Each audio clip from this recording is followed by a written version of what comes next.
জমিয়ত উলামাৰ সভাত বিধায়ক আসিফ মহম্মদ নাজাৰৰ হুংকাৰ।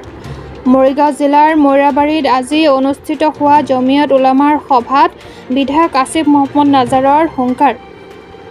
মুছলমান সমাজত বাল্য বিবাহ বন্ধ হ'ব লাগিব।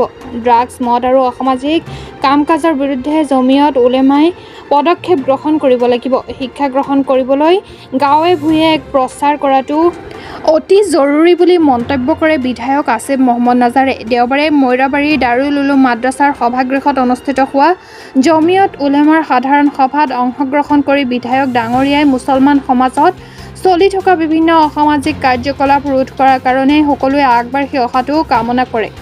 মুফতি মতলেবুৰ ৰহমানৰ সভাপতিত্বত অনুষ্ঠিত হোৱা সভাত মৰিগাঁও জিলাৰ বিভিন্ন প্ৰান্তৰ জমিয়ত উলেমাৰ প্ৰতিনিধিসকল উপস্থিত থকাৰ লগতে মৈৰাবাৰী অঞ্চলৰ বহুকেইজন বিশিষ্ট ব্যক্তিৰ ৰাইজ উপস্থিত আছিল। আজিৰ সভাত পুৰণি কমিটি ভংগ কৰি নতুনকৈ জিলা জমিয়ত কমিটি গঠন কৰা হয়। পূৰ্বৰ কাৰ্যকালৰ প্ৰতিবেদন পাঠ কৰে শিক্ষক শ্বৰিফুল ইছলামে। সভাত কেইবাটাও গুৰুত্বপূৰ্ণ প্ৰস্তাৱ গ্ৰহণ কৰা হয়। ইপিনে প্ৰাক্তন প্ৰয়াত মন্ত্ৰী ডাক্তৰ নজৰুল ইছলামে অনুদান দিয়া জমিয়তৰ মাটিডোখৰত জিলা জমিয়তৰ কাৰ্যালয় স্থাপন কৰাৰ কাম অতি সোনকালে আৰম্ভ কৰিব বুলি বিধায়ক আসিফ মহম্মদ নাজাৰে সভাত ঘোষণা কৰে। লাহৰীঘাটৰ পৰা খাইৰুল ইছলামৰ ৰিপৰ্ট।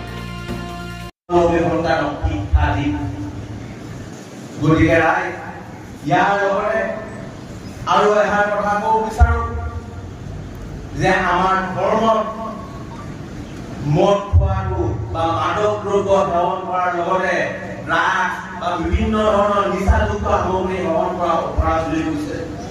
আমি সকলোৱে জানো যে এবাৰ মদ সেৱন কৰিলে 40 দিনলৈকে আল্লাহে এবাৰত মানে তাৰপিছত তৌবা কৰাৰ পিছতহে আপুনি আকৌ যিবোৰ এবাৰত কৰে এবাৰত আল্লাহে কবুল কৰে। আমি সকলোৱে জানো, কিন্তু আমি এইবোৰ কথা আমাৰ আলি উলমাসকলে আমি সকলোৱে মানুহক ভালকৈ নকওঁ, কাৰণ আমাৰ ভিতৰত এইবোৰ বস্তু প্ৰচাৰ নহয়।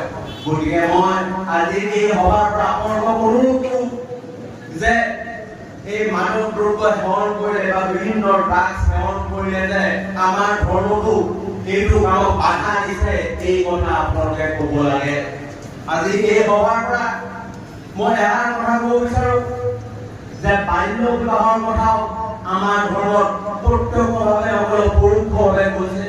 আমাৰ ধৰ্মই কৈছে যে ল'ৰা বা ছোৱালীজন প্ৰাপ্ত বয়স্ক হ'লেহে তেখেতসকলক শুনি পেলাই বিয়া কৰাব লাগে, নহ'লে এই বিয়া বৈধ বুলি গণ্য নহয়।